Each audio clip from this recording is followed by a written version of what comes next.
All right, welcome back, Every Sport Today. Here we are, post NFL divisional round of the playoffs. Boy, was it a good weekend. This weekend turned up. Wild card weekend, it was shaky. Wildly mid card weekend is what I called it on our as I titled it for the last podcast. But Dude, it's what? right in front of you.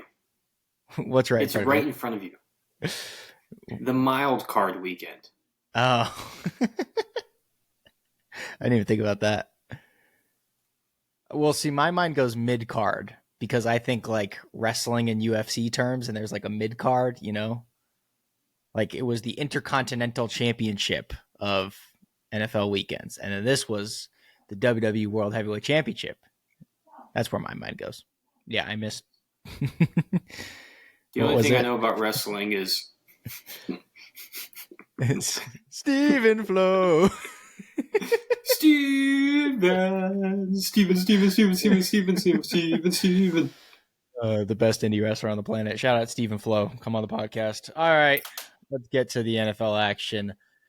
We had an incredible week. We're going to go in reverse order of the games because it's top of our mind, which is Bills and Ravens, which was just an incredible slog fest of great football action up and down. Didn't feel like a lot had to be done in this game, but the Bills get the job done 27-25.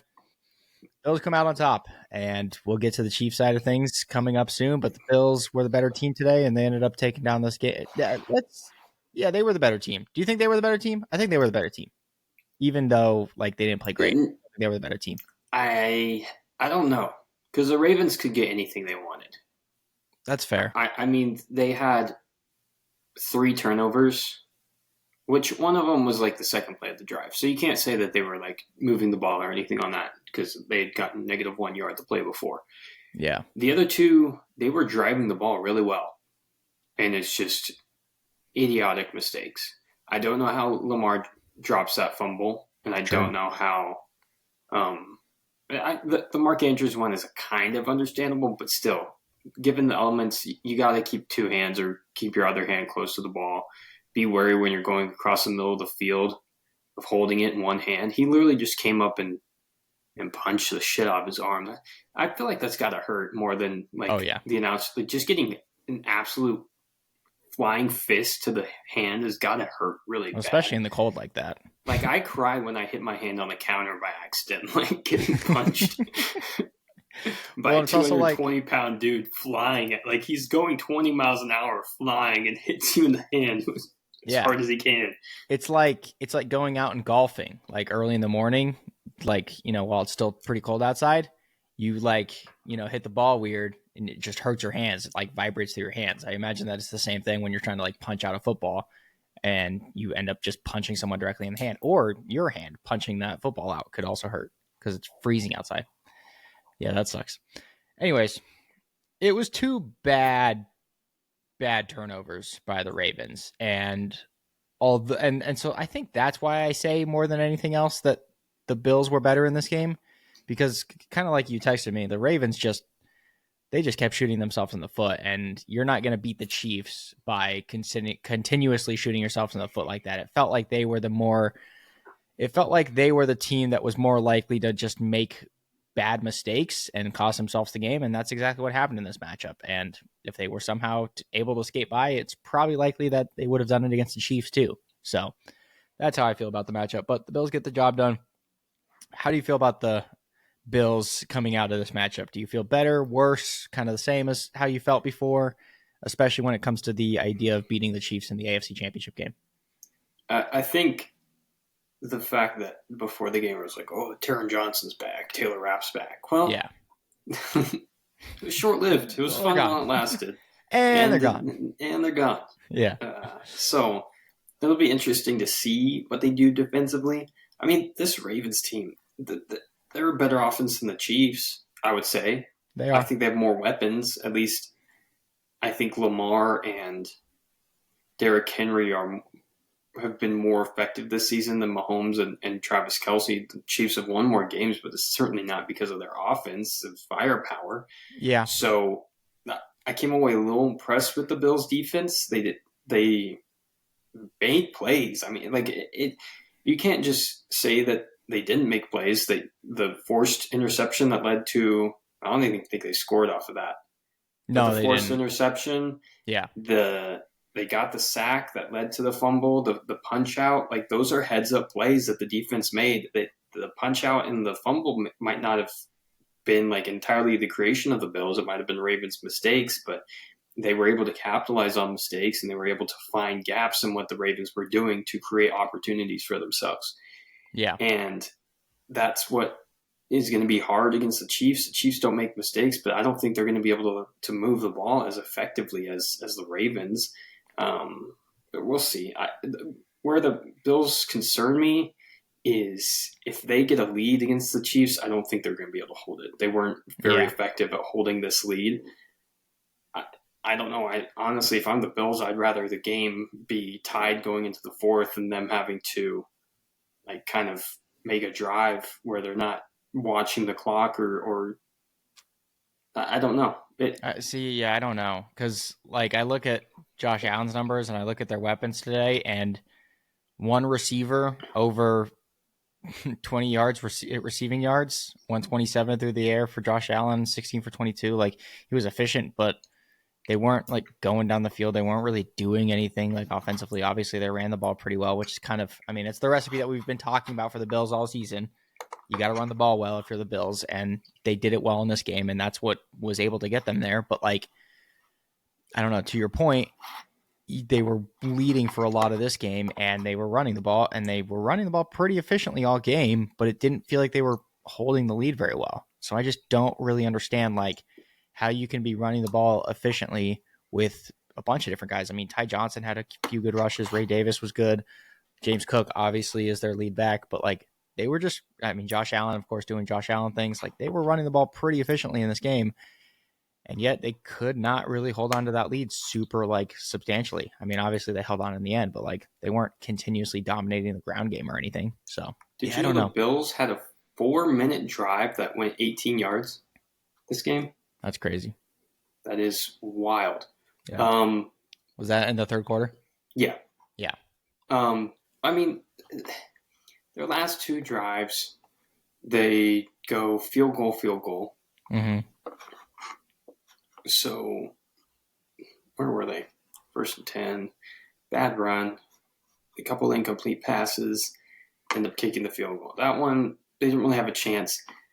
They were driving down the field. I mean, the first field goal they didn't get as far, but the second one they were about to score. I think at any other situation they're going for it and they're getting those 2 yards. I think the only reason why they kicked it is because of the time and the situation and the score. Yeah. Yeah. So, I mean, it's not like they had a super difficult time moving the ball. I mean, they got plenty of yards in the second half. They got what they needed.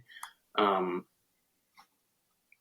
I don't know. It depends on. I think this was like an on paper game. Like it doesn't look impressive, but in the game it was like, yeah, they still like controlled the ball enough to get the job done, right? I think it might be a case of Yeah, that. they played super super conservative in the Yes. second half, whereas the Ravens were just attacking, being aggressive, and that's what leads to an offense looking better. They didn't look at nearly as good in the first half as they did in the second half. I mean, they were still moving the ball, but it was messy, and there were a lot of Yeah. drops, and the Ravens just didn't seem prepared for the weather. They didn't seem prepared for the atmosphere, and I'm glad Lamar had a better second half because if he had a bad second half, I think the narrative is going to go crazy with that. He did have a rough first half for sure, but he played extremely well in the second half and got his team back in the game. They were within striking distance. And then, I mean, we obviously got to talk about the drop at, Yeah. at the 2 point attempt. That's a play you got to make if you're Andrews. Yeah, and it's a tough play. Obviously, you're, like fading back into the end zone, like falling away from it, cold weather situation. But that's one that you got to make, especially for a guy like Mark Andrews, where it's Mark Andrews. Like he's been one of the best tight ends in the league for the last 5 years, right? That's a guy that you reliably depend on to make those type of catches in that situation, and that's why they drew up that play that way. But at the end of the day, Ravens lose by 2 points. They go over 2 on 2-point conversions. And it's kind of the whole theory of when do you go for the 2-point conversion, right? Like people, always talk about analytics and stuff. And it's 2-point conversions year after year are still consistently under 50%. It's not like a lot under 50%. It's like 45%. But when you can't convert one of 2-point conversions, it's not a good look. And especially for a team like the Ravens, where it feels like they should just be able to do an RPO every play and get 2.5 yards, right?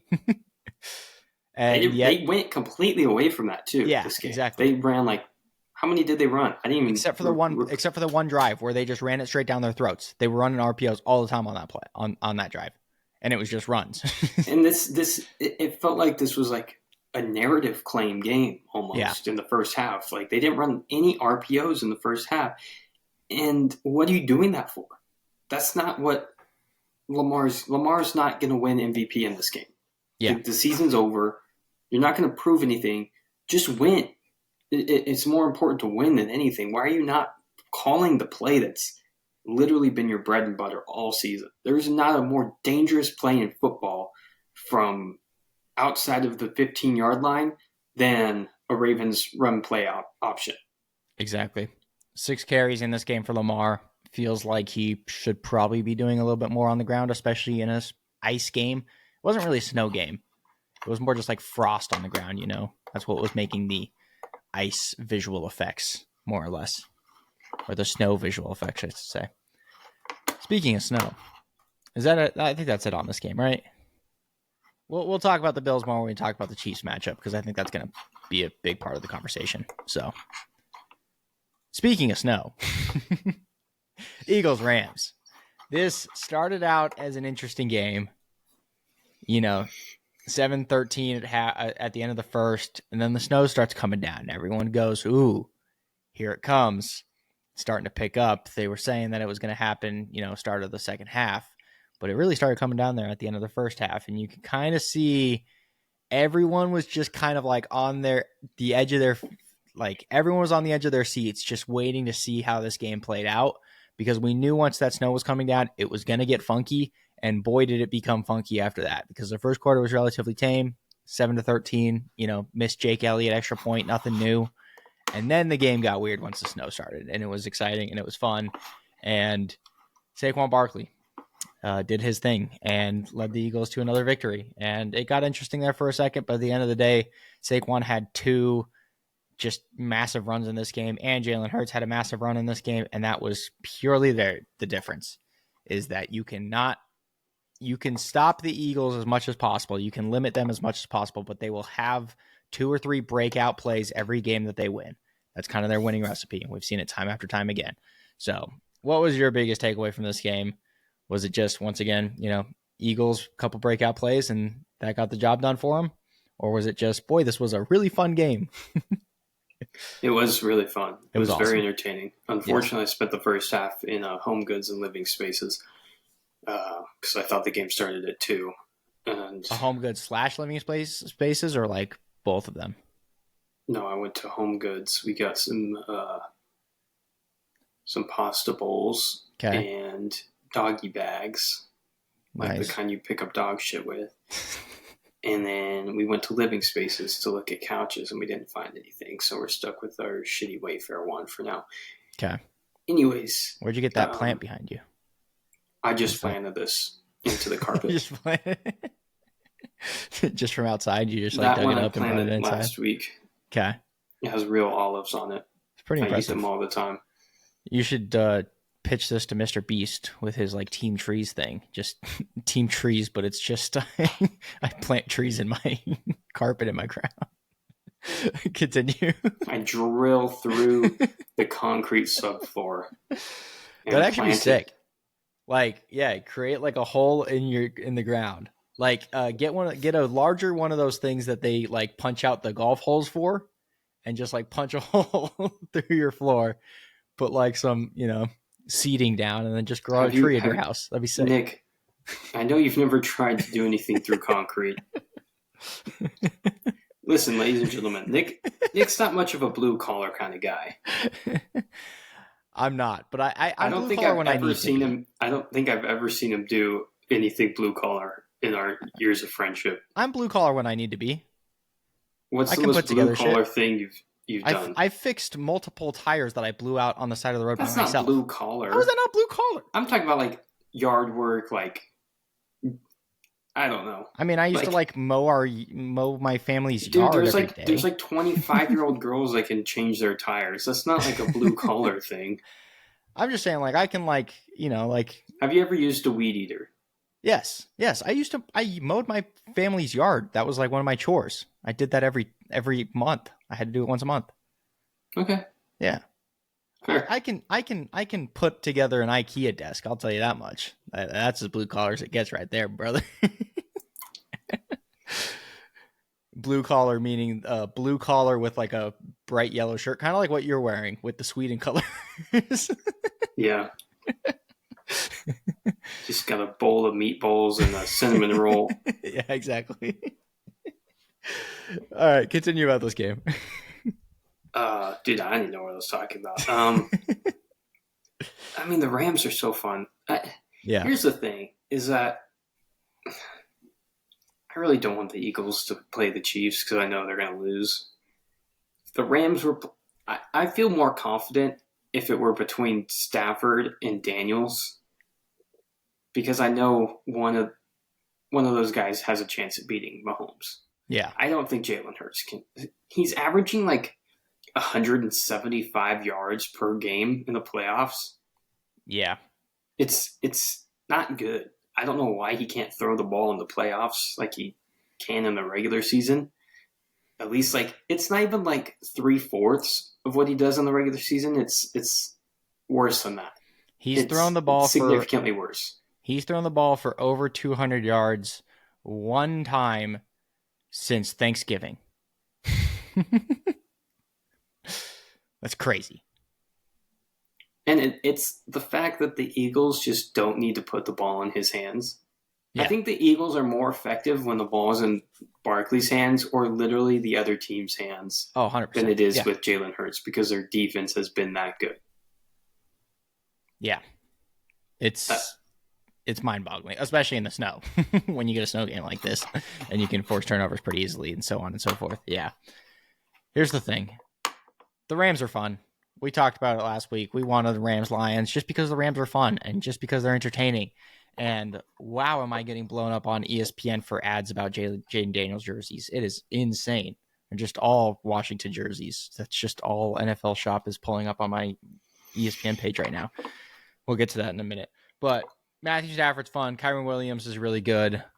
Puka, Cooper Kupp, Demarcus Robinson. Cooper Kupp and Demarcus Robinson had incredible catches in this game. And then Puka just felt like Puka felt like he could make whatever catch he needed to, except for that one on the sideline near the end of the game there. That was a backbreaker for them. They kind of needed that one. I know that they, ended up having a chance anyways, but that one on the sideline just hurt them. Felt like he should have caught that, especially for a guy like Puka. But here's the thing. We talked about it a couple weeks. I mean, we talked about it literally the first week of the season. And I've talked about it basically every week since. But here are the Philadelphia receiving numbers. Dallas Goedert, 4 for 56. Saquon Barkley, 4 for 27. Devontae Smith, 4 for 21. A.J. Brown, 2 for 14. Kenneth Gainwell, 1 for 10. They have 5 guys and Jalen Hurts on offense. And That's all they need, man. all they need. And that's all they need. And realistically, they need one guy and the threat of the other guy running. That is all they need. It's really annoying. Their defense is starting to look a little bit more banged up. I know, Isaiah Rodgers was in and out this game.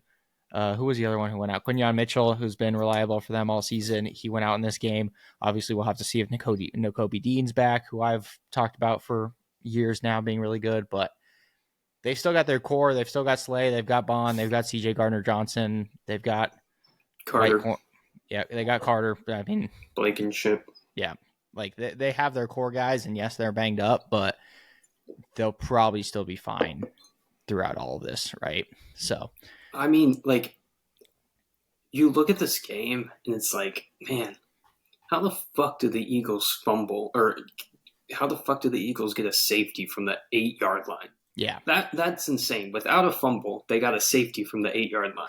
They Yeah. they take it out of the shotgun and do a 5-step drop so that Jalen Hurts is comfortably in the end zone. And yeah, he's been really successful throwing the ball in the playoffs. So let's have him do a 5-step drop into the end zone. They sack him.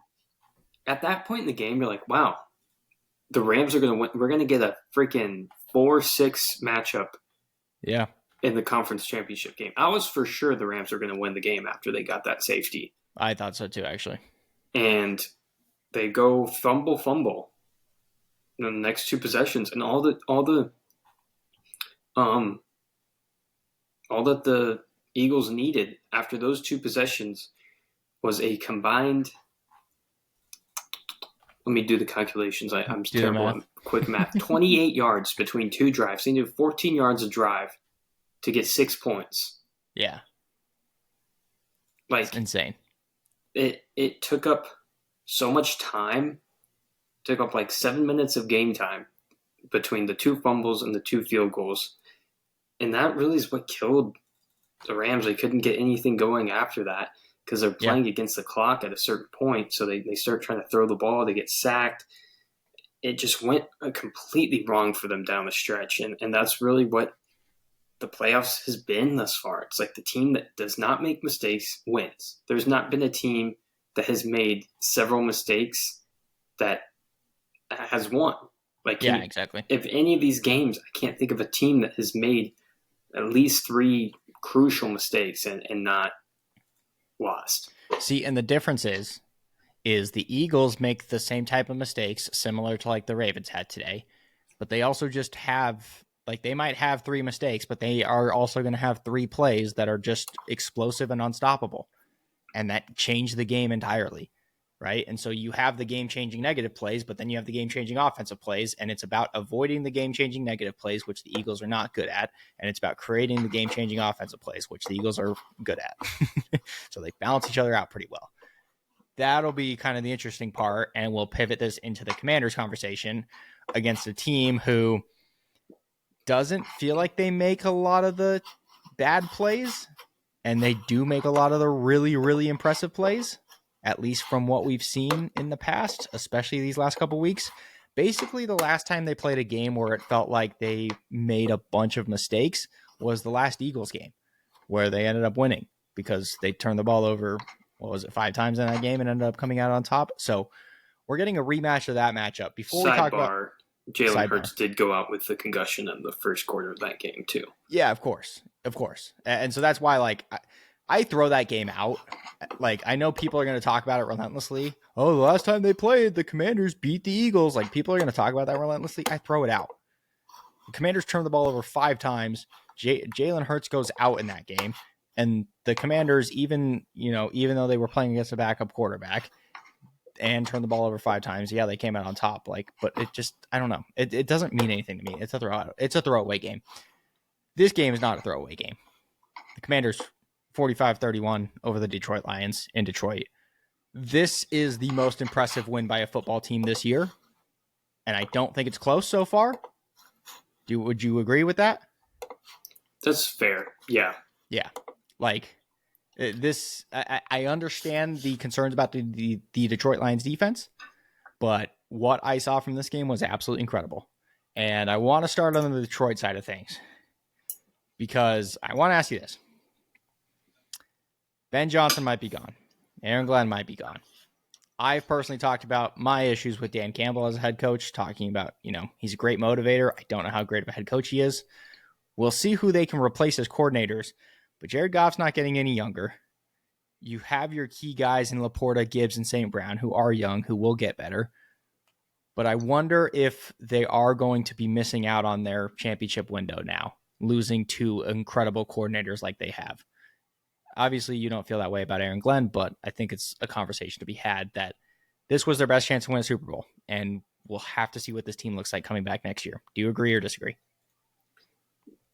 I don't know if this is their best chance, because last year they got further. Okay. So technically, I think last year was their best chance. They had the lead, and they blew the game. And then they probably should have been in the Super Bowl last year. Yeah, that's true. So the Super Bowl window over the last 2 years. I don't think so. I mean, they still have, if as long as you have Gibbs and Amon-Ra St. Brown on offense, Yeah, you're probably gonna be fine. and Laporta and Jamison And Williams, Jamison Williams, I yeah, don't know how that offense doesn't score 30 points a game. yeah. Unless they completely fuck up the offensive coordinator hire.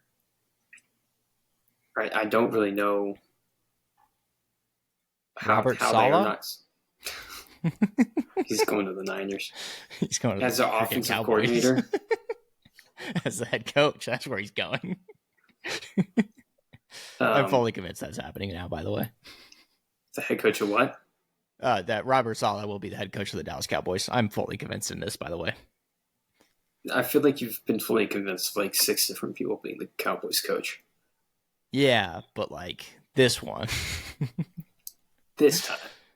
No, I mean, once I saw the Robert Saleh stuff, I was like, yeah, that feels like the perfect Dallas Cowboys hire. And by perfect, I mean the perfect Jerry Jones whipping boy who's just happy to be there. So, Do you think Bill Parcells pissed him off so much that he just didn't want to hire Bill Belichick? Like, I just don't want to deal with this type of guy again. probably actually. I forgot about that. That slipped my mind that he coached them. Yeah, kind of crazy.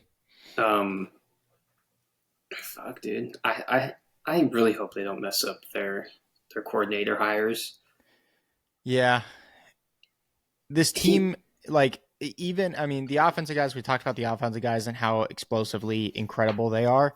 But, like, even their defensive guys and their key pieces, like, Hutch might be one of the best defensive players in the league. Like, it's not out of the realm to say he's a top 10 defensive player in the league. And, I mean, obviously he's coming off a terrible injury, but, like, you didn't have him. Obviously, you had a bunch of other injuries that you were dealing with. It was kind of a year from hell from them, but at the same time, they were 15-2. Like, just terrible injuries that kind of derailed them near the end of the season. They got Anzalone back, but, you know, when you don't have a guy like Aiden Hutchinson in the lineup, it's still not great, right? And so, yes, you have so much talent on the defensive side of things, and you have all this explosive talent on the offensive side of things. They'll be fine, but I don't know if they will be at that Super Bowl level caliber if they don't get these offensive coordinator and defensive coordinator coaching hires right. I think that it's so key, and we've seen it. Even with the Eagles this past year, like Vic Fangio has been a great defensive coordinator for them. So you got to nail these hires when you're replacing coaches. You have to.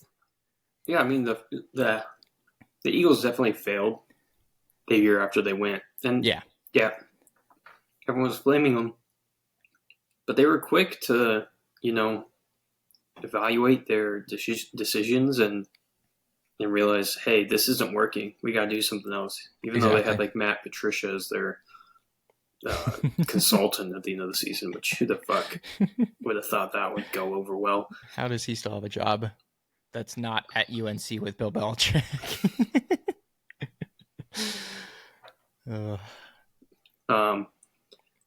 It'll be interesting. They came back and they figured it out. So yeah. I don't think the Lions have that small of a window. Like their main guys are young. I don't know why people are talking. I think they're talking about it because of the coordinators. But the Niners, the Eagles, the Rams, these are 3 teams in the NFC who have competed year after year after year, who have their guys poached year after year after year. It's going to happen. If you have a good team, your coordinators are going to get taken. And it's kind of the chicken versus the egg. Are you a good coordinator because you have weapons that you can use and you know how to use them well? Yeah. And you can put them in good situations? Or are those guys making themselves available to be good in those situations? It's hard to tell. Yeah, I think it's 2 things. One, I don't like you talked about, the 49ers losing coordinators, I like the Rams before them were losing coordinators left and right. Everyone talks about the McVay coaching tree, the Shanahan coaching tree, right? To me, Dan Campbell is not McVay and Shanahan. I think he's like I said, great motivator. I do not think he's as good of a head coach as those 2 guys. I mean, what about Sirianni though? Sirianni. I mean, they lost Steichen, they lost Reich. or no, that was Peterson. Yeah, They lost Steichen. They lost Sirianni is a different. Gannon. I don't know how I feel about Sirianni I think because Sirianni and Campbell are very similar in the fact that nobody knows what the fuck they do, but the players like them and they play hard for them. I think so Like too. I think they're very in the same vein of like leader of men type guys. Like Yeah, Campbell's more of like the strong, hit me in the face and like roadhouse type guy, and Sirianni's more of the let's go have a drink together at the bar, get shit faced together. like Bradley Cooper. He reminds me so much of Bradley Cooper Yeah, in yeah.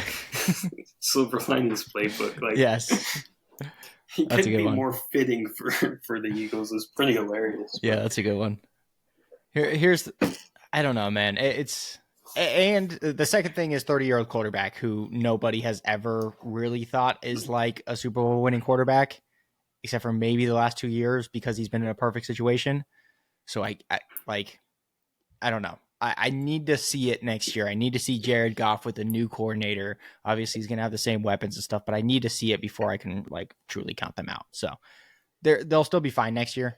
They'll still be fine. Like we know that for a fact. They have too much talent to just like drop off. I think that's the difference between them and like the Niners. Like I just don't think the Niners had the same amount of talent they did. Like obviously they were hurt and it was like, year from hell, but I just don't know if their talent was like the same level that it was last year. I feel like this Lions team, the issue with the Niners is that Ayuk didn't do anything over the offseason, yeah. and Debo. He Yeah, was they had too much fine. He offseason was stuff. fine before he got like meningitis or whatever the fuck happened to him. You'd think he got polio the way he started playing. He's god awful after the disease he contracted. Yeah, the Lions don't But have he any was holdout fine. situations, do they? George Kittle was a top 3 tight end in the league, and then McCaffrey was hurt. I mean, Yeah. if you add McCaffrey, you have a healthy Kittle.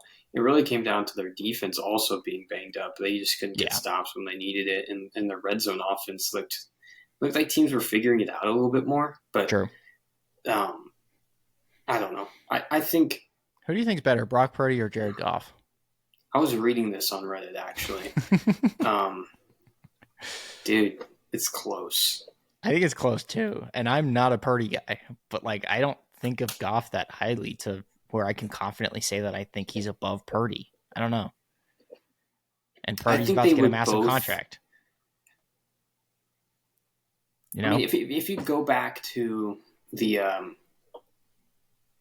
conference championship game and the game before that, I trust Purdy more in a tight situation game. Yeah. But I like think to that's beat fair. a team down, I think Goff is a better front runner. Like I think if Goff is like hot and beating a team down, he's more likely to throw for like 500 yards and 6 touchdowns. Yeah. Whereas Purdy's more of a guy to like grind out a game and win it in the last minutes. Yeah. I want Goff in a situation where I have to score like 27 points, and I want Purdy in a game where I only have to score 21, right? Like you just want the game manager side of Purdy and then the explosive side of Jared Goff. So, all right, that's enough Lions talk. Let's talk about the fucking Commanders, baby. Yeah. Honestly, I don't know what to say that's not going to be said already when it comes to Jaden Daniels because he's just incredible and it's efficient and it looks flawless. I mean, 122 passer rating, 91 QBR. Like we don't people don't really look at those numbers very often, but he's been putting up numbers like that basically the entire season just because he's been so reliable, so consistent. And De'Ami Brown is like coming out of the woodworks with just being an incredible wide receiver. And Terry McLaurin feels like he's just like the always reliable checkdown option with Zach Ertz being that role. It feels Chiefs-esque. Am I wrong? Like this team offensively is starting to feel a little Chiefs-esque. Do you agree or disagree? I will not partake in this clearly obvious attempt at cutting a YouTube short. I'm ruining your short right here, right now. I know what you're doing. I'm I knew this day would come. I knew this day would come. I've been waiting for it, and here it is. And I'm cutting it off right here. Oh my god. Anyways, yeah, the Commanders are the next Chiefs, 100%. Chat clip that. Listen, I'm not saying they're the Chiefs. What I'm saying is reliable tight end. You have your number one wide receiver option that they can always go to. Like Terry McLaurin is You're Travis saying Kelce. reliable. You're saying reliable tight end. Zach Ertz is not even in the same atmosphere as No, listen. Terry McLaurin is Travis Kelce in this situation, okay? De'Ami Brown is like Rashee Rice last year. Zach Ertz is like Noah Gray. this is just this analogy is brutally I lost it after the Terry going off McLaurin the Travis Bills. Kelce part. Yeah, but listen, they don't have a cheetah. No, Which De'Ami Brown. the Chiefs don't need a cheetah, but you don't think Olamide Zaccheaus is Tyreek Hill? Not even close.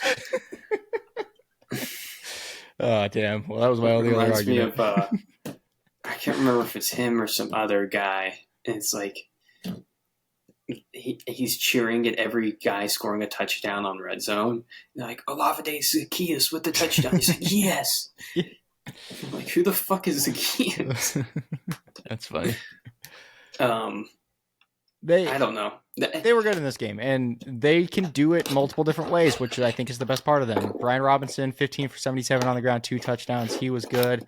Austin Eckler coming out of the backfield, even catching a couple passes. Felt like they could not tackle him. But then again, the Lions defense was so backed up, they couldn't tackle anyone.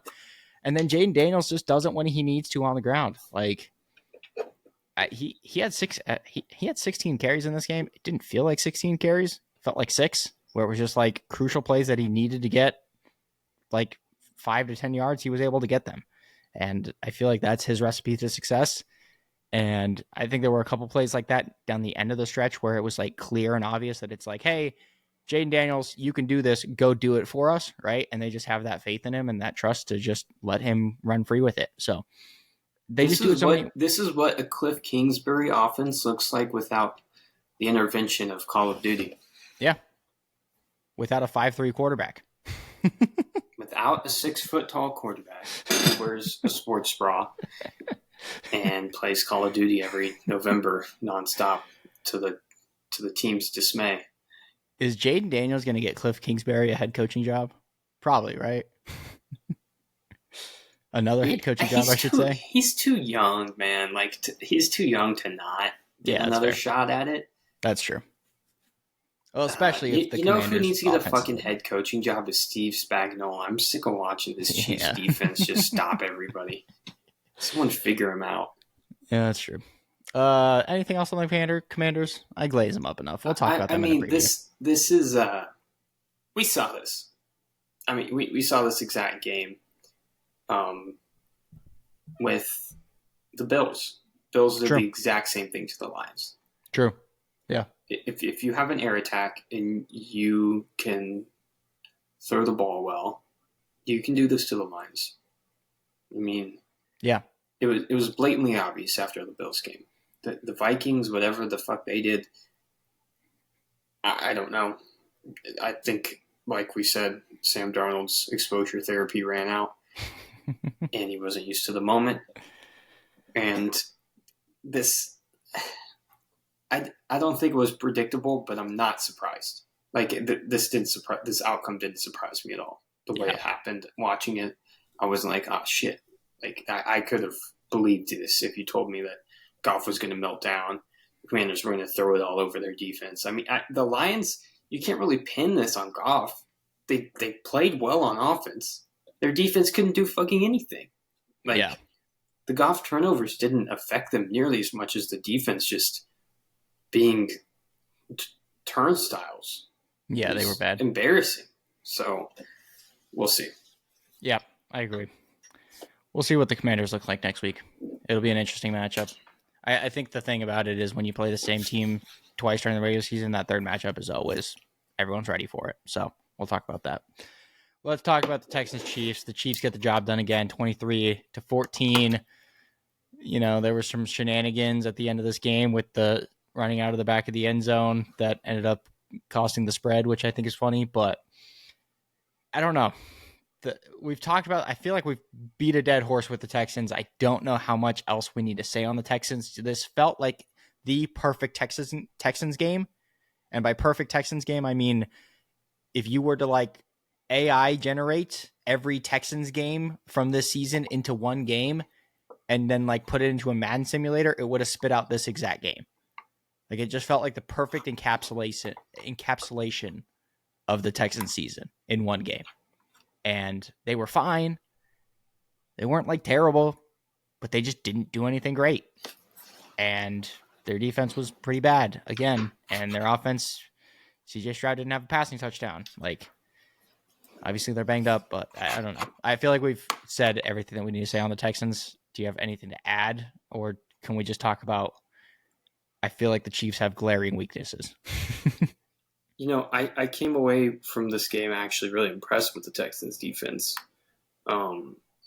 with the exception of Al-Shaair, who looked like an absolute fucking idiot trying to guard Travis Kelce in the zone.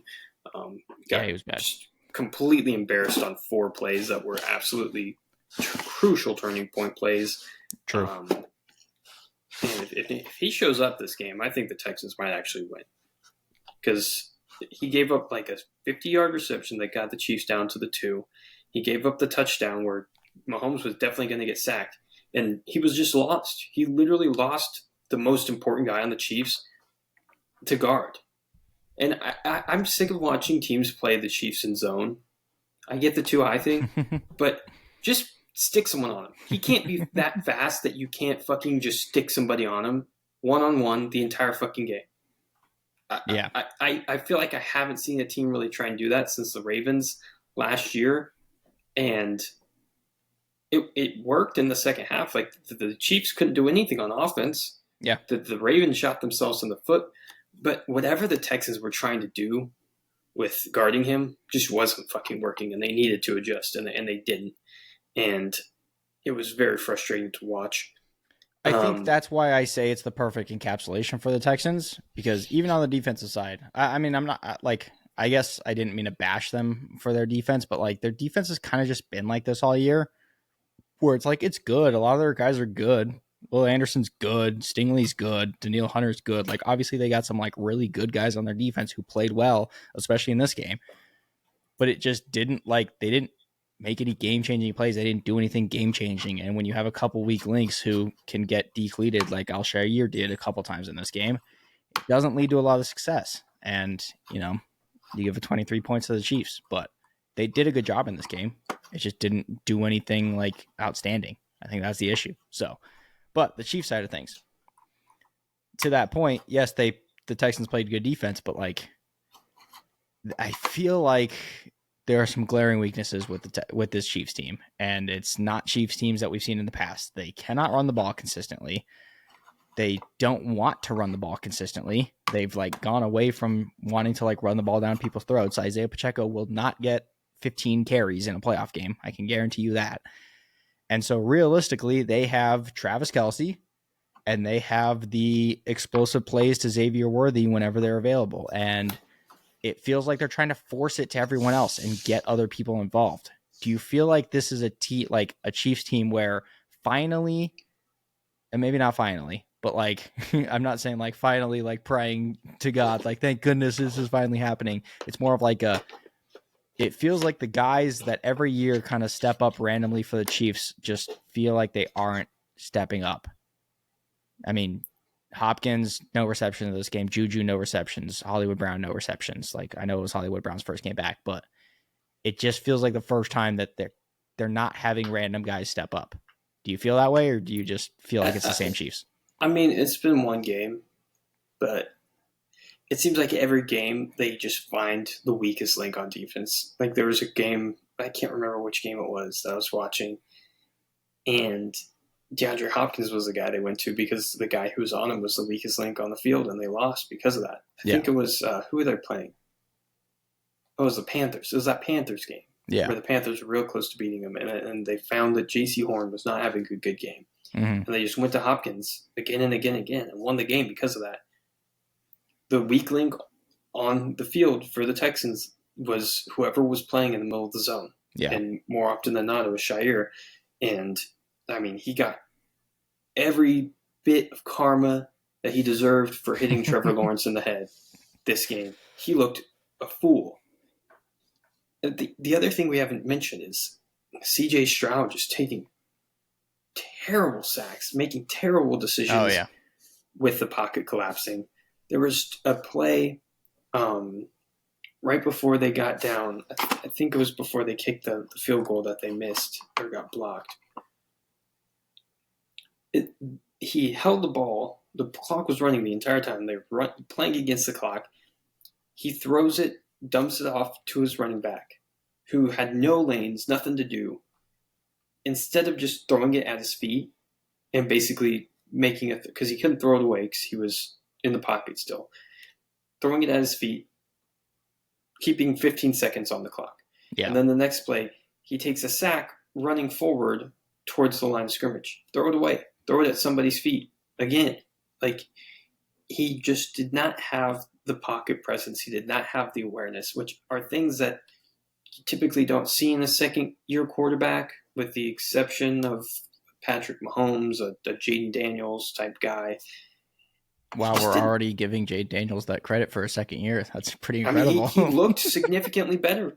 He handles pressure much better than C.J. Stroud at this point in their career. Already in his second year, too. Yeah.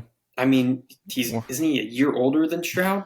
Yeah, he's a year older, but yeah. So I mean, it's something he's gonna have to learn. He's gonna have to watch the film and like go back and say, "Man, I can't be throwing a check down to somebody who's not got any field in front of him when we're going against the clock. I got to get rid of the ball. I can't hold on to the ball for so long." And that was a lot of what killed them this year, is him trying to play hero because his line sucks. He lost himself because he had three guys who could get separation anytime they want. Their offense looked significantly better beginning of the season. Mm-hmm. And when he lost that, he didn't have any timing. He didn't have any ability to like rely on people being open. So he had to hold on to the ball. And when he held on to the ball, he got sacked. And so it turns into this vicious cycle of him playing hero ball after hero ball after hero ball. You can't do that against the Chiefs. Yeah. Okay, do you want to talk about the Chiefs now? Yeah, sorry. I mean, you don't want to talk about the Chiefs. I know you don't. Well, I mean, you can't tell the story of this game without talking about the sack issue for the Texans, because it really hampered them a lot. Yeah, and I mean, you can give credit to Spags' defense, but at the end of the day, like, Stroud just had to get rid of some of those some of those balls, right? Like, that was just, it was a glaring thing in this game where it was just like, no, he wanted to play hero ball, and it doesn't work against a team like the Chiefs. And I feel like this is actually, like, obviously Stroud has done this kind of throughout the season, but I feel like this is actually just a common reoccurring thing that we see against the Chiefs, is Spags just dials up these blitzes and just goes at the quarterbacks and says, hey, you guys want to beat the Chiefs? Do it. You got to play some hero ball. And he almost like dares them to play hero ball against them, and it never works. It never works. It's this weird mind game that Spags has over every offensive or every quarterback in the league, where it's just like, hey, we're just going to pressure the shit out of you. If you want to beat us, you have to beat us. Nobody else is going to beat us. And it's like this mind fuck that he has over every quarterback. So it's kind of incredible. Should we check Spags? Like, can you piss test for like curses and stuff?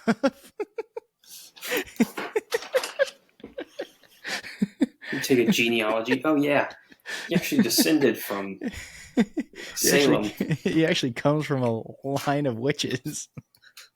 Line of witches and warlocks.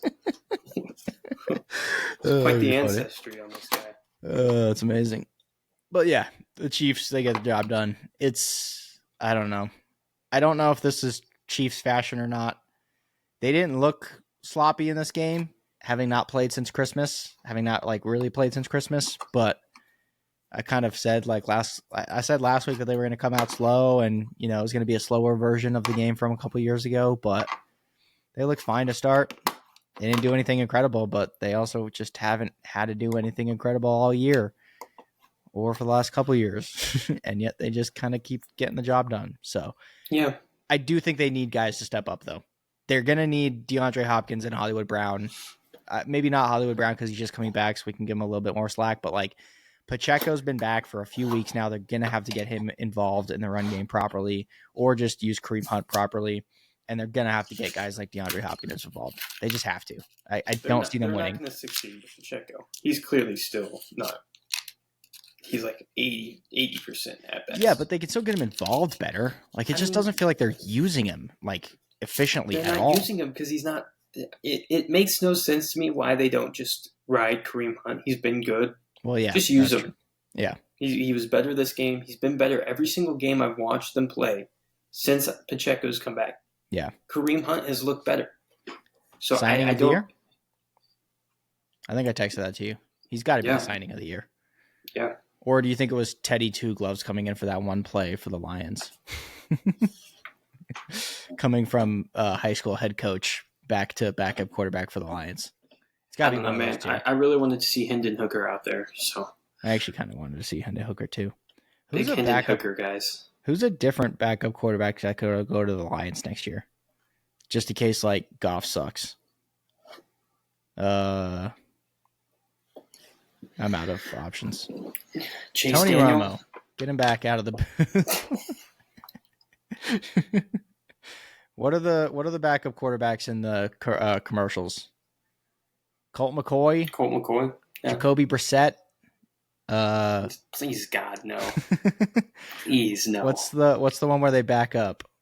Is it Case Keenum? Case Keenum back up for Jared Goff. I like that. There it is. That's our option. All time backup. NCAA touchdowns leader.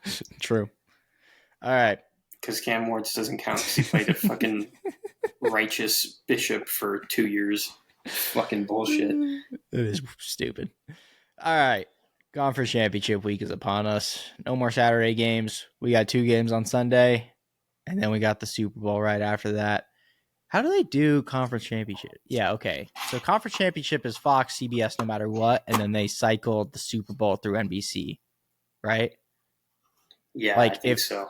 Yeah, because Fox has a conference championship and the Super Bowl. I thought for some reason that NBC would have one of the conference championship games, and then CBS would have the other, and then Fox with the Super Bowl. But either way, we got to listen to Tom Brady twice.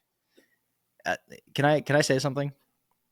I bashed Tom Brady last week on the podcast. He was good. I bashed Tom Brady throughout the entire season. He stuttered significantly less. I don't know if he was a good announcer in this game, but he did stutter significantly less, which I was happy with. That's been my biggest pet peeve with him all season. I've hated the stuttering, and he stuttered way less. So good for him. If he's figuring it out, great.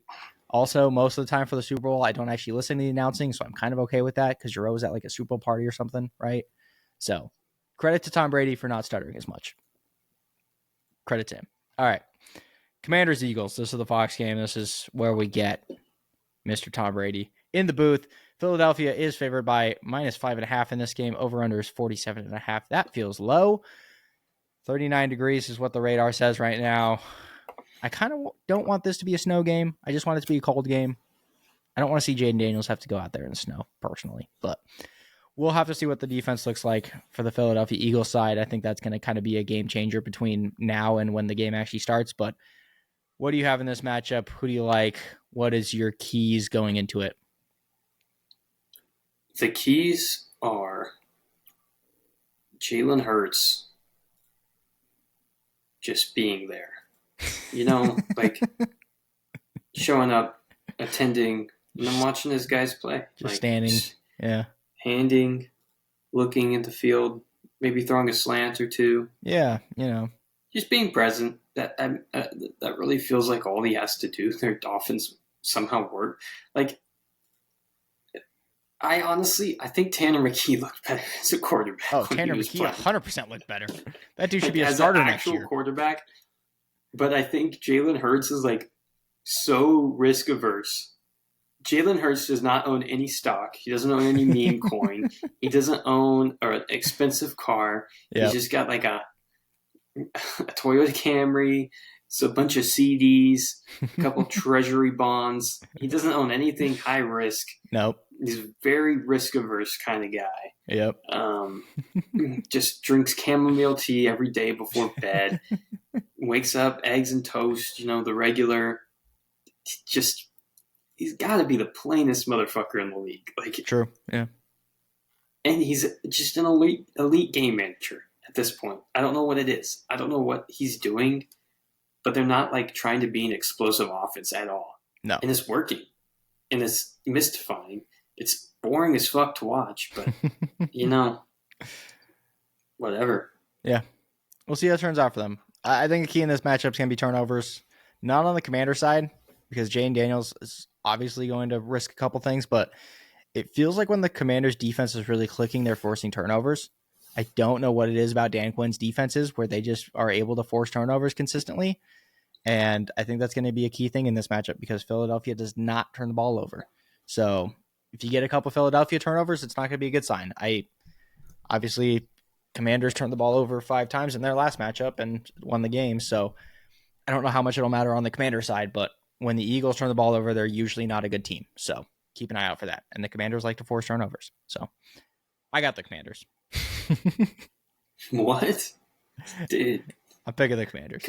Couldn't Crazy pick, I know, right? And if they win, I will be wearing the jersey on the podcast. Guaranteed right now. Just so everyone knows, I did buy a Jaden Daniels jersey. You got it from Fanatics, so hold your breath on whether it gets to your house before the end of the game. Yeah, it's true. I paid for extra shipping so I could make sure that I got here on time. Oh, okay. But then again, it's Fanatics, so I paid for the 2-day shipping. It's like $20. So yeah, I had to make sure I got it here in time for the game. Also, I wanted to wear it like Saturday to the gym because I was gonna wear my Jaden Daniels jersey to the gym with a Dallas Cowboys hat. You need to go on Etsy or Fiverr and have someone like make you a shirt, like one of those '90s like Aaliyah type shirts where it's just like a bunch of pictures of Jaden Daniels with like his face bleeding and like that'd be sick. And throwing a touchdown and stuff like that. The Hail Mary, that'd be sick. You know what is my least favorite trend with T-shirts? This is a complete sidebar. Why the fuck are there so many Dennis Rodman T-shirts? Bro, I see a Dennis Rodman T-shirt at the gym like every fucking day at this point. It's wild. It's actually crazy. I don't get it. I don't understand. Like, who's Dennis Rodman? I was at this thrift store last week actually, and there was like 3 Dennis Rodman shirts there. Probably because people buy them and like, this is fucking stupid. Why do I have a Dennis Rodman shirt? Yeah, that's true. Anyways, who do you have? Are you picking the Eagles? Like, you don't see me wearing a Jeremiah Trotter fucking jersey. A T-shirt. What the fuck would... I don't know. Yeah, I mean, Dennis Rodman was multiple-time All-Star. Famous. Yeah, he hung out with Kim Jong-un. Like, he's a famous guy. Who's like the equivalent in the NFL? In the NFL? Like, a player who's like good, not an all-time great, and was super famous. George Kittle's an all-time great, right? He's not famous for being like a fucking weirdo though. They got to be weird. Yeah, that's fair. Like Antonio Brown would probably. Imagine there's a bunch of Antonio Brown T-shirts. Yo, if he sold CT ESPN merch, I would get CT ESPN merch. It's him with his dick out in the pool and it's pixelated. Yo, AB, get some merch. We'll buy some merch for you, guaranteed. CT ESPN to the moon. Fucking love it. It's him with the Nino Brown haircut. I want a T-shirt of him kicking the Steelers punter in the Dude, that'd be face. sick, actually. That'd be a sick T-shirt. I bet that's out there. I bet we could find that. Like, that'd be sick. I might look we'll after post this, a link in the pod. In the YouTube description. Yeah, we'll put it in the YouTube description. For the two people in fucking Guangdong, China watching it. Are you picking the Eagles? I don't pick games, Nick. Well, yeah, that's fair, but we do it for the podcast. Here's the thing. Yeah, I want the Commanders to be a significantly more entertaining choice. Oh, yes. Big underdog story. Rookie QB. Would he be the first rookie QB to win a I'm Super sure there's Bowl? probably another one, but like none that's coming to my head. I can look it up. I'll look it up while you give me the preview for the AFC matchup. Bills at Chiefs. Chiefs are favored by 1.5. This is the moment. This feels like the chance that someone's going to upset the Chiefs, but I don't know if I feel confident in it happening. So, what's your key to this matchup? Please, Father God, if you're listening out there, your graciousness, let the fucking Bills win. In the name of the Father, Son, and the Holy Spirit, amen. That's the first prayer I've said in several years, Nick. Good job. I hope to God it comes true. I'm sick of these Chiefs, man. Sick of them. I think I might like them less than I like the Pats. Yeah. I might hate them more than I hated the Pats. I'm sure you do. I don't know. It's just so frustrating. Like, Kelsey's can't be that good. Like, just you look at him, he's not that fast. He's pretty strong, sure, but he just can't be that good. How are these guys not stopping him? He's literally the only thing they have. Yeah. He's the only thing they have. It's true. That's what I was saying. Is like it. They have to find other people to get involved because it feels like the Bills have played the Chiefs enough time that they should be able to figure this out by now, right? Then again, it's still the Chiefs. I don't know. Update on the rookie QB thing. No rookie QB has even led their team to the Super Bowl. So if they even make the Super Bowl, it would be a new record. However, he would not be the youngest to win a Super Bowl. If he did make it or win a Super Bowl, he still wouldn't be the youngest because he's actually 24. Roethlisberger was 23 when they won in 2006. So, yeah. Nice. Also, this article from Pro Football Network was written by a guy named Ryan Gosling. I'm no looking relation. at his profile right now. No relation. It doesn't say anything in his profile about the other Ryan Gosling either, which is kind of crazy. You'd think being in the same name, you'd like at least acknowledge it, but I guess not. Yeah. And that's not like Michael Jordan, where it's like, Ryan Gosling's an interesting last name. Yeah. Pretty different name. Yeah. Good for him. That'd be like if you read an article from someone written by Dick Cockbolt. If I meet a guy named Dick Cockbolt, I will be trying to legally change my name to his. Whenever I go out, the people always shout. All right. What was... You just said a prayer. Is there actually like a key like thing that you're looking at for this game? The key I'm looking at is God. No, I think the Bills have a solid chance to win this game. There wouldn't be a 1.5 line. Exactly. They were close. They've been close. They're the team that's really been the closest outside of the Niners. Yeah. And Brady. So yeah. I don't know.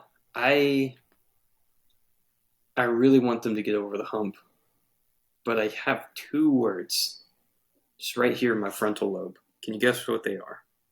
Defensive injuries. Patrick Mahomes. It rhymes with slide night. I've got no clue. Come on, it's the Bills, Nick. Slide what? Slide night. Glide kite. It's wide right, Nick. Wide right. Yeah. Why did you say like you were guessing after I told you? Oh no. I was so confused. My mind went coin flip. No. Last year, I mean that matters too. Went wide right. Yeah. The defining play in Bills history was a wide right field goal in the Super Bowl. True. Just 2 words that Bills fans don't want to hear. And I just have a feeling... Unless you're Sean McDermott. I have a feeling in my bones. What? And his is more far right, not wide right. Far right. At least you got his name right. Sure.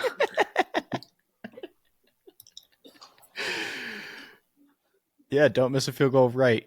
Good analysis. I don't know. I just We've lost it. We need the season to end. We need basketball, man. We're cooked. no. Okay, let me get serious. I'm gonna get serious. Give Okay, me 1 second. go for it. Let them Uh, cook. they need to run the ball. Yes, They need to be aggressive in the run game. agreed. James Cook is. Where would you rank James Cook in running backs today? Number one. No. Still, Uh, he's like definitely not even. He's not even the number one still playing. So like seven, 8. 7. Yeah, 7 was where my mind went to without actually like looking at it. How does that feel safe? He's really good. Yeah. He's a really good player. Yes. He's probably gonna be like the third best player on the field this game. Yeah. Wouldn't you say? I mean, Close to that, fourth, fifth. yeah, you've got an MVP candidate and a guy who's won 2 MVPs at quarterback. So yeah, I mean, when you consider those 2 guys, and then Travis Kelce, he's dating Taylor Swift, so that automatically bumps him above James Cook. So yeah, he's probably the 4th best guy in this game. Okay. Yeah. Who does James Cook need to date to bump him ahead of Kelce? Who does James Cook look like he would date? He went to Georgia. Where do we think James Cook, or who do we think James Cook would have dated? I'm gonna look up Chapel Roan. No, Jesus Christ! I couldn't think of a worse option. That's terrible. Celebrities who went to Georgia. Went to Georgia? Is that really what you're basing this off of? Did Haley Steinfeld go to fucking Wyoming? I don't know. Ryan Seacrest went to Georgia. Okay, so he started dating Ryan Seacrest. I mean, people have been saying stuff about Ryan for years now. So That's true. it only makes sense. No, he's going to be one of the best players in the game, and he has to act like it, and Joe Brady has to act like it with his play calling. Yep. You want to put this game in the hands of Cook and Allen, and what's so funny? I found a girl who went to Georgia. Maria Taylor. There you go. James Cook starts dating Maria Taylor, and then I get pissed and I'm mad and I attack James You start Cook. rooting against James Cook. I start rooting actively for the Chiefs because Maria Taylor's mine. Yeah, James Cook, good player. Anything else? I forgot where we go with this. You were going to lock Nick's DMs over the past 7 days has just been just all Maria Taylor. Maria Taylor, will you be my Valentine? He's sending her sweethearts to her office space in NBC. It's true. And the defense has got to be hold up. I mean, their defense has been piss poor. They've had some piss poor showings. They've actually been pretty solid here in the defense in the playoffs. Mm-hmm. So hopefully they can force a couple turnovers. The Chiefs haven't gotten any turnovers really forced. The Bills are the team that you look at it, and they're probably the one that's been screwed the least by the refs playing the Chiefs. You know, so I don't think that'll be a factor in this game. But a little fun fact for the listener.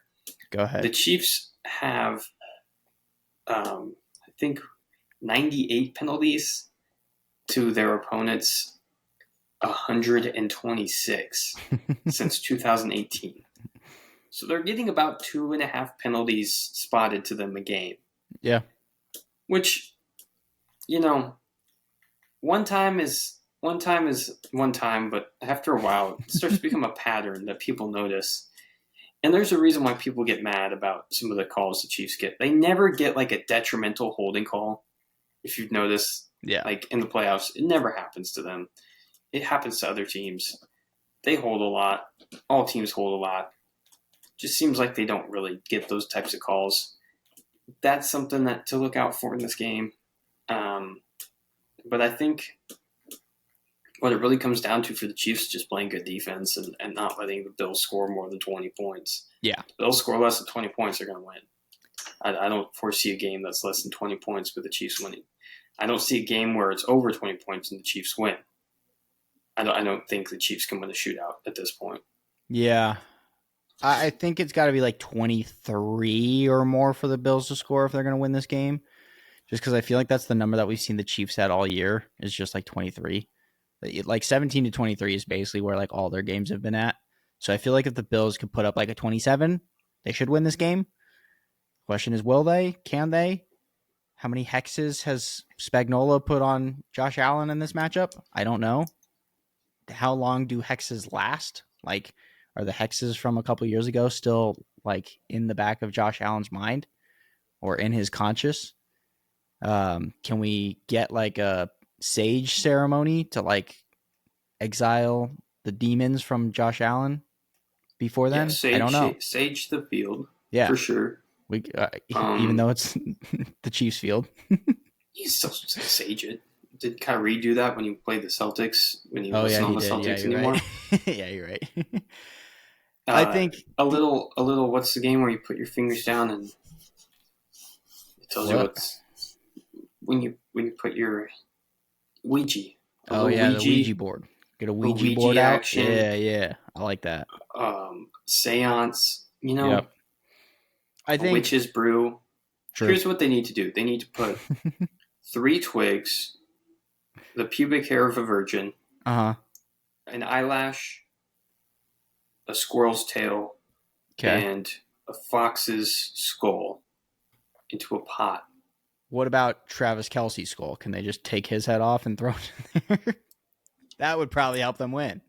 That would probably help them win. Yeah. Why haven't they considered assassinating Patrick Mahomes before the game? I don't know why teams haven't thought about this. This is genius. It's so easy. So like kill the main guy, profit. Yeah. It's hire a hitman. We're gonna end up on a list. We're gonna end up on a list. Hire hitman. Have him crowbar the knee. If something bad happens to Mahomes or Kelsey, it's on us. You're gonna find this, and we're gonna be in the fucking clear. Chat, hide this from. Don't show this to the cops when Mahomes gets mysteriously kneecapped. Chat, should the Bills fold that bitch? No yoga mat. The other thing I was going to say about this matchup is the weather. I think it'll be interesting to see how that plays itself out. Obviously, it's going to be a cold game, but like if there's snow on the ground, it's hard to get some traction. That feels like a game where Travis Kelce shines, but it also feels like a game where the Bills have had a lot of experience in. So outside of Travis Kelce, I don't know what the Chiefs will be able to do, and the Bills are prepared for that. So I think actually like a, really cold weather game with some ice on the ground, some snow is going to favor the Bills, even if it is on the road, just because they're used to that type of environment. So we'll see how that plays itself out. Yeah, that is it for this week. Do you have a Pookie from this week? Nico Collins. Yeah, he was good in this game. Wasn't game changing, but like he was good. Really did anything. Yeah. Outside of Jaden Daniels, I'm going to give you Matthew Stafford, man. Rams are fun. And Matthew Stafford just slings the ball. And it's exciting to watch, and it's fun, and I like him. And he'll always be that type of quarterback till he retires, which might be very soon. But I hope we get at least three more competitive years out of him. I hope so too. In this Rams team. Yeah. They're fun. Yeah. Especially really with like McVay and Puka and Cooper Kupp. Like if Cooper Kupp can hold on, Kyron can still be good. Like they got pieces. Kupp's cooked. So yeah, that's kind of fair. But the dreads. You're not I thought that or what is he? What are they? The braids. The braids, yeah, the braids. I thought that would like revitalize him. He had a really good catch in this game, by the way. Shout out honorary Pookie of the week, Tank Dell. Because that was the only reason the Chiefs won the last matchup is because Tank Dell was out. So shout out Tank Dell. Hey, look, I got a piece of Antonio Brown merchandise. So dumb. All right. You want to do a bit corner? Let's get out of here. That was my bit. That was your bit?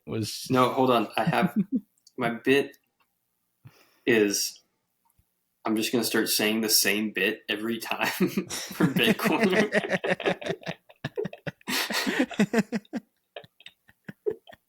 That's a good bit. So is the bit that you're going to say every week for Bit Corner just that you're going to say the same bit every week for Bit Corner? Dude. That is like, there's levels to that, man. That's which is funny because my bit was just asking everything if it's a bit, no matter what. Just like, is this guy doing a bit? Like, just anytime someone does something, asking if this person's doing a bit. That's kind of why, like, when Caleb put the Tank Dell thing in, I was constantly like, this is a bit, right? He's got to be doing a bit. There's some sort of bit going on here. It was. Yeah. Just constantly referring to everything as a bit is basically. So, like, when someone sneezes. Yeah. So sing bless you. You're like, was that a bit? Was that a bit? Yeah, exactly. Because I feel like I've done this in the past, but I don't do it enough. And I feel like if I do it really obnoxiously a lot, then it'll become even better as a bit. So yeah, that's the bit. You know who else asked if something was a bit a lot? Hitler. Did you see what I posted in the group chat? Oh, yeah. Someone, real quick for our Instagram listeners, someone on Instagram posted a comment that said, Jaden Daniels is officially Hitler. And the next comment said, if Jaden Daniels is Hitler, then I'm a neo-Nazi. Which was so funny. Also, I saw a tweet. It said, I was going to use this as a bit, but I'm trying to like figure it out to work it into my repertoire. The tweet was, dude, we're going to be treating others how we want to be treated later if you want to pull up.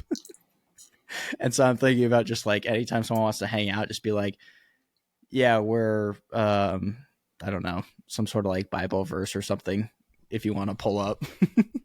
Trying to figure out how to work that into the repertoire. But just say we're practicing the golden rule. Yeah, we're practicing the golden rule. That's a good one. All right, that's it for this week. We will be back next. Are we going to be back next week? Yeah. Yeah, we'll be back next week after the games to talk about the games. And then I don't know how we're going to do a Super Bowl preview. Do we wait the next week to do like a big extravaganza Super Bowl preview? Do we redo the halftime show draft?